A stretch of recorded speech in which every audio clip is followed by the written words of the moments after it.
Efa fazarany maro amin'izao fotoana izao no manokana fotoana entina hialana voly indrindra fa ny andron'ny zoma alina tsy vitsy tokoa ireo toerana manolotra ireo karazana kilalao karazana fialamboly ihany koa ho amin'izay andro izay.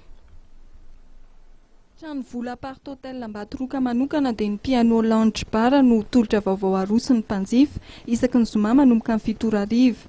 Ny orchestre trano vola muzika trano no manafana ny seho ka velomin'izy ireo isaky ny zoma alina ny iran'ny taona 70, 70, 80 sy 90 ary ankehitriny.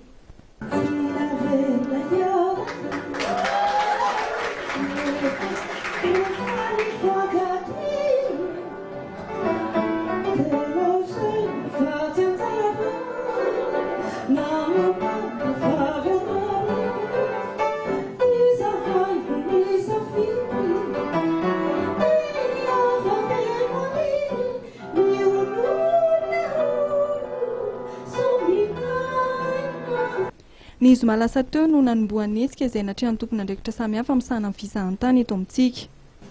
Dia afaka ray volana dia isy produit anankiray koa arosinay dia ny brunch du dimanche.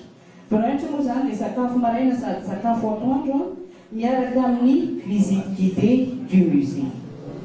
Dia ny tianay zany dia hoe hôtel à événement izy ny trano vola mba ho metrika an'izany hoe ho lasa hôtel d'application zany any aoriana satria ny condition ny hôtel d'application dia tsy maintsy mahavita tena ilay hôtely fa tsy anampy intsony ny bailleur de fonds.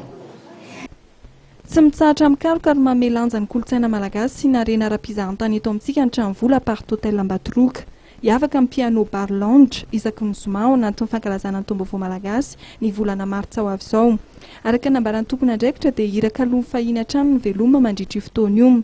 Marihana fa novidian'ny ofisy pirenena misahana ny fizahan-tany eto Madagasikara na ny ONTM ho toerana fanaovana fampianarana momba ny fizahan-tany na centre d'application du tourisme ny trano vola apart hôtel Ambatoroka. Tetikasa izay rahana amin'ny AFD, PNUD, PIC ary ny UNESCO, vondrona européenne ary ny région Réunion ary izay tafiditra amin'ny fampiroboroboana fizahan-tany eto Madagasikara.